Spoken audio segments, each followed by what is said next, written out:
So I've come to the conclusion that it's almost impossible to find a video demonstrating how to install an aftermarket radio on Mitsubishi Lancers. Basically, I already kind of did this whole process. It's just that one of the steering wheel button functions isn't doing what I would want it to do. So I'm going to be taking out the module that controls that and basically flashing it to just do what I want it to do. But I'm gonna just kind of show you what the process is for just installing a new stereo. Over here on your glove compartment box, just take this down. I can get this out of the way. We should be able to basically take this off. Instead of having to use a screwdriver, you use this impact driver. It makes the job a lot quicker.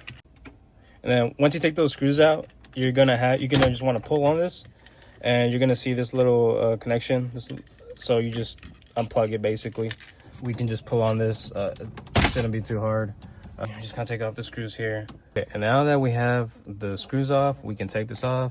I'm just gonna pull on it. So we're gonna see the attached wire harnesses. This is the plug-in for the actual module that controls the steering wheel buttons, and then that's the direct harness for getting power and everything. So we'll take that main harness off. The remote, you can see right there, it says remote, and we'll unplug this. This is our actual module that we use for mapping those buttons on the steering wheel. And then this wire is specifically for if you have, any kind of phone device to use Apple CarPlay or Android Auto. And so I kind of routed that under the dash and everything else. And we see that we disconnected the harness, and I'm actually going to end up redoing these connections. I don't know really how to solder or anything like that, but I do know how to make those electrical connections. But I want to be able to use heat shrink wrap instead of just plastic tape, because I know plastic electrical tape, just over time it does start to like crumple and peel off, and I'm kind of wanted to use something a little bit more secure. So okay, and I did find out what this little thing is for. It's basically for the steering wheel controls. Basically what this is gonna do for that. So yeah, it's we don't need this anymore basically. All right, and before you take apart the dash on your car, you're gonna want to get these items first. You're gonna need the aftermarket radio head unit. This is the Sony. You're gonna need the shroud that covers the radio. You're gonna need the harness. You're gonna need this module for the steering wheel, which allows you to use the buttons. And the tools that you'll need are, you could use something more proper, but I just used the box cutter to basically cut into, all the wires and make sure the connections were, possible, I guess. And electrical tape to make sure they're held on and protected. But like I said before, we're gonna use heat shrink wrap to make those connections. But this is basically what you'll want. And this is what the bracket will look like once you take off the OEM radio head unit. Make sure you save those screws. Basically, it's those kind of screws. They go up here instead, but make sure you keep them on the side safe so you don't lose them. Also, if you do decide to go the heat shrink wrap route, you're going to need a heat gun, or if you really want to go old school, you could probably use a lighter. So just depends on your budget, but you will need something with some form of heat. That way you can be able to use these wires. All right, and then so now we are going to make these connections. Okay, and to connect these wires together, you literally just match up the harness wires and the plug-in wires from the radio head unit. Literally like the same colors: yellow, yellow, red, red, black, green, black, green.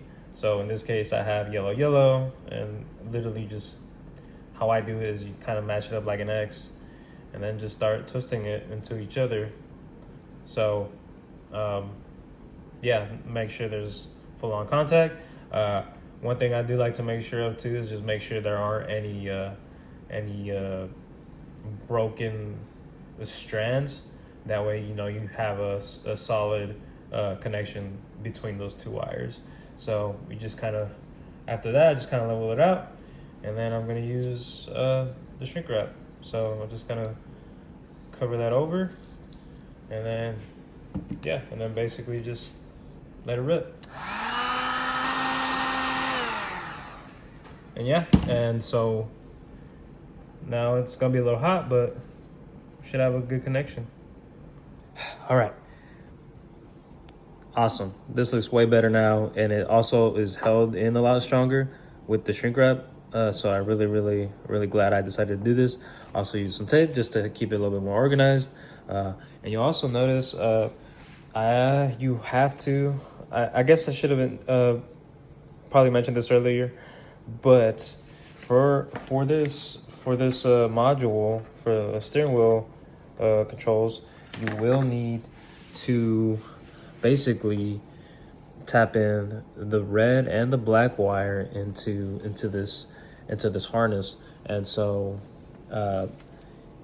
as you can see, I kind of the red cable, the hot, is basically, there's 3 connections held in together. I just kind of did what I showed earlier, where you kind of make an X and twist them together, but also included another connection. And so you know, you make that first connection with an X, and then you make the other connection the same exact way, like an X, and then you just bend it over in place and keep it straight. So for the ground and the hot, so they're both connected into this.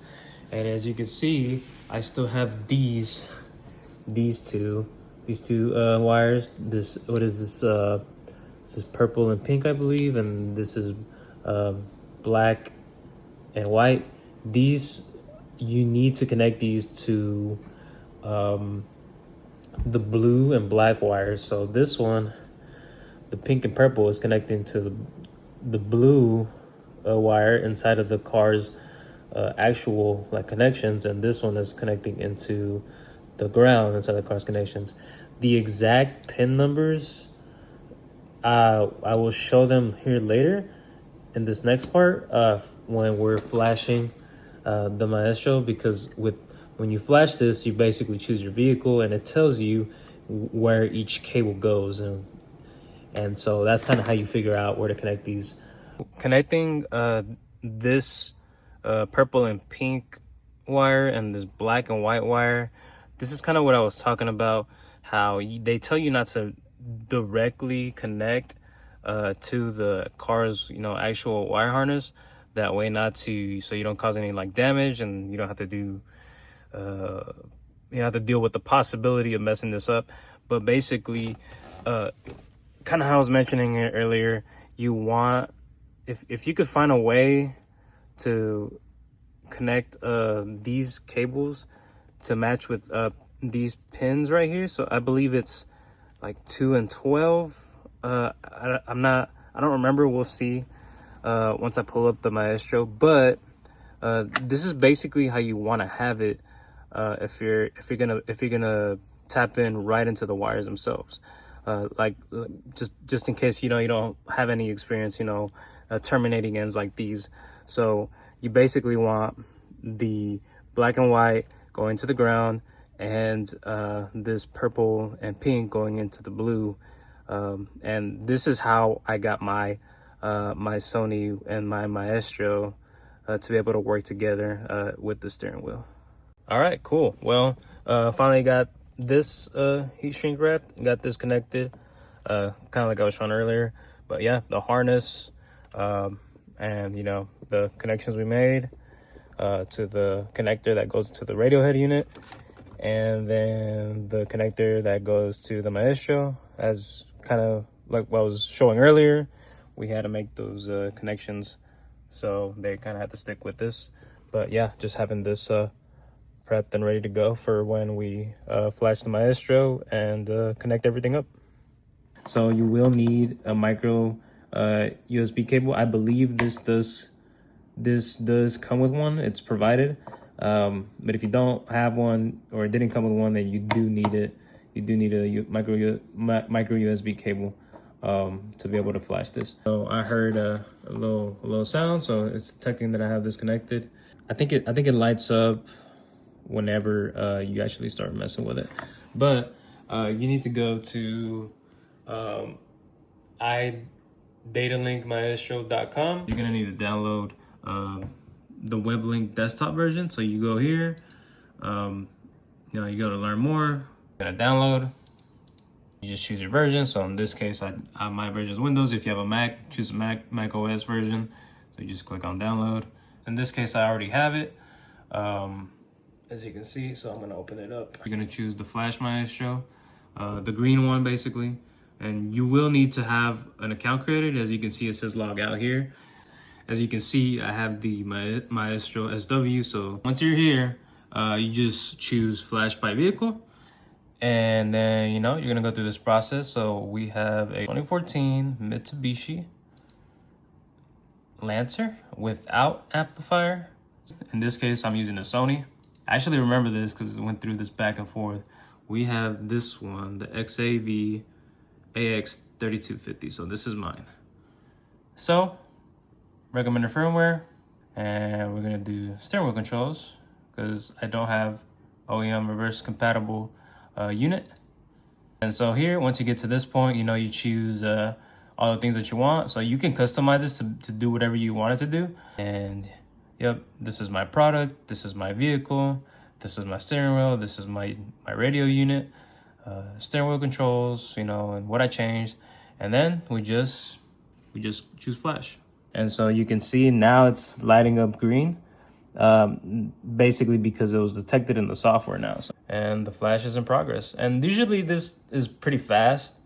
It does not take long. It's literally this quick how in real time it's showing. So yeah, so then it'll tell you the flash was completed with success. And yeah, and you just, if you want, you can redetect just to make sure, that your device is being detected properly. So yeah. The install guide, so if we go here and we download it, it's going to basically show us how we need to connect it to. So as you can see, the Maestro itself, kind of like I was mentioning earlier, the purple, it's actually purple and red, so that would need to connect to pin 2 of the actual vehicle's wire harness, not the wire harness that you splice together into the aftermarket radio unit. And see, black and white 12. So yeah, so this is one way to make sure that you know where you need to splice it into if you have to, like I did. This is the 20 pin. This is for what the car is actually using, not the radio or the harness. Or the harness that we spliced up. So yeah, so just be aware that this could be different for other vehicles.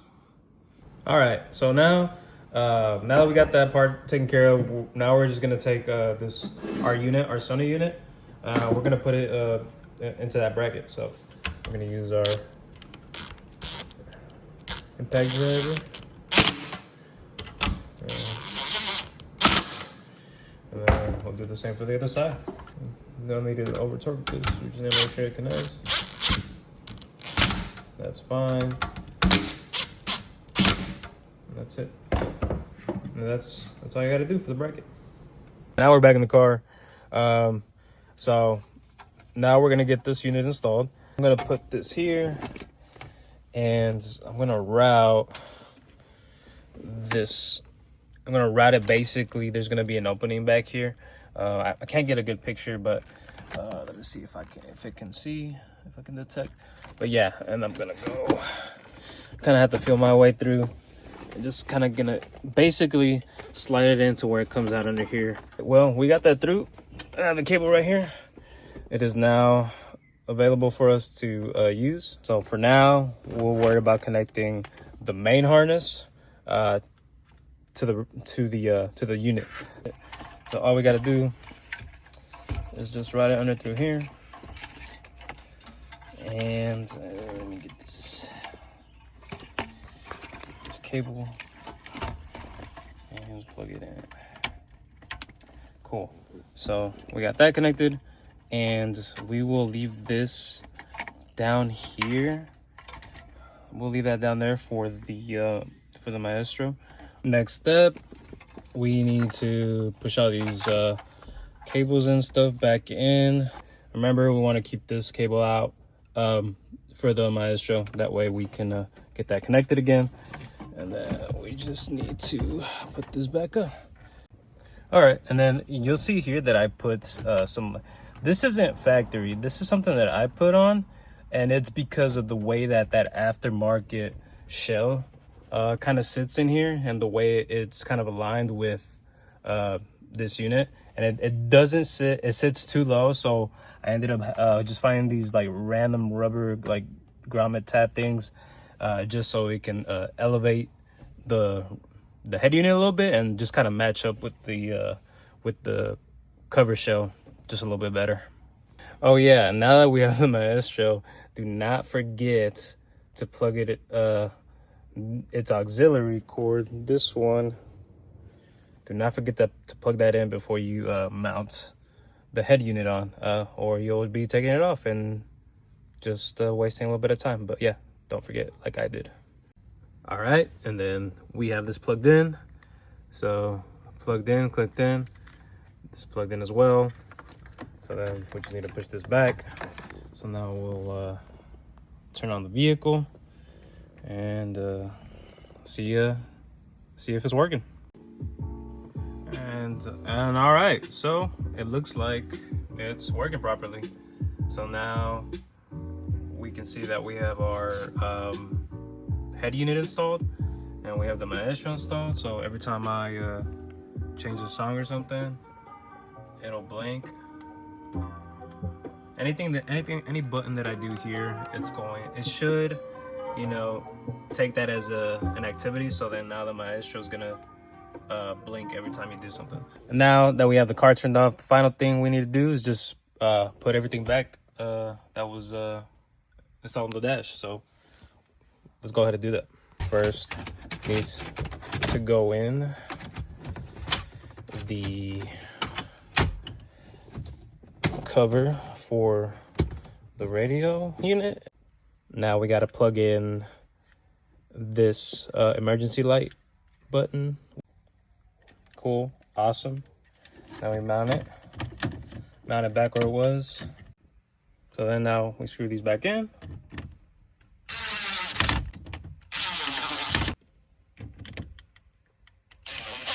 Now that we have those screwed back in, all we need to do is place this cover back on, this dash cover.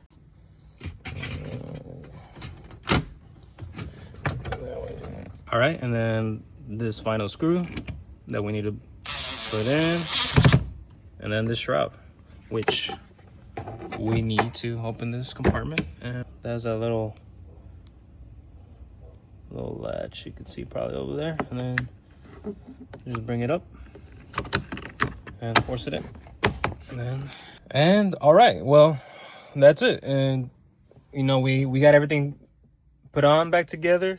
So mission accomplished. Thank you for watching. If you have any questions or anything, you can leave a comment or send me a message. I'll be happy to answer any other extra questions I might not have covered. So thank you so much. Y'all have a good one.